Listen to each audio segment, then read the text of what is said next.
It's a jewel of Wales's coastline where thousands of us holiday and make our homes. But look closer and you begin to see where the weather is taking its toll. Michael and Jane Page moved to Newquay to retire. They've seen the landscape change before their eyes.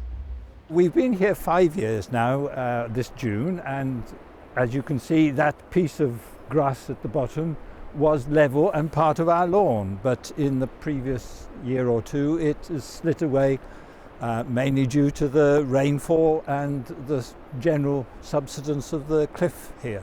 You can see then how far that at once, and not that far away, would have extended to. The chairs are still out over there as well. Yes, the winter is the problem because of the extra rainfall.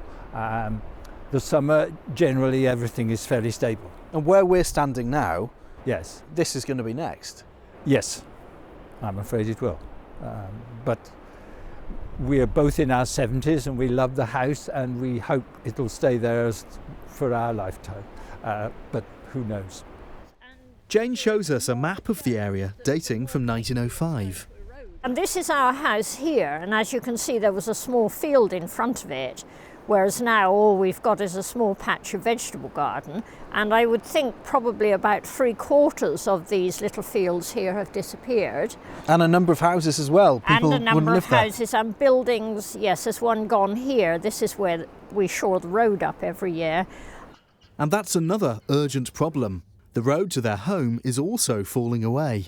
But it's getting to the stage where there's not anything to shore up. There's so much ground going below it that we've got nothing to build into, really. Are there any people who say they won't come down here because of the condition of the road? Yes, well, we've already been told that the fire service will not come down with a fire engine. You've never got a guarantee, and particularly when this starts to move in the winter time. Well, what's happened here might look dramatic, but it's by far from being the only example.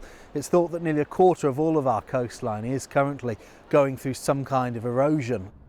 This was the scene at Oxwich Bay on Gower after a landslide earlier this month. Scientists worry that with climate change, the problem could get worse.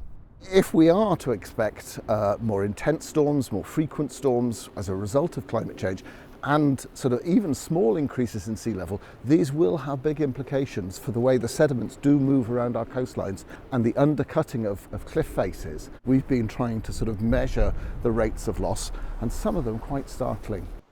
The Welsh Government is spending £350 million on tackling erosion and flood prevention.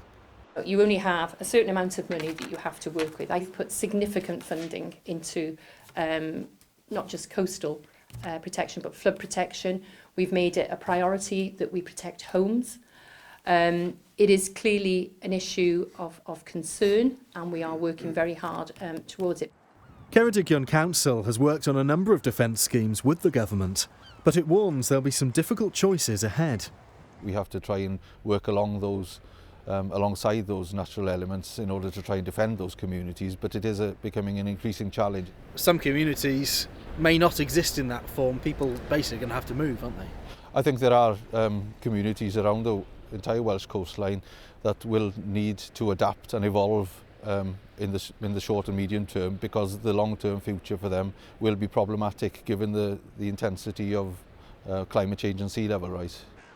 Michael and Jane hope their home will be safe for many years to come, but they know their battle with the coastline is one that will eventually be lost. Mike Griffiths, ITV News.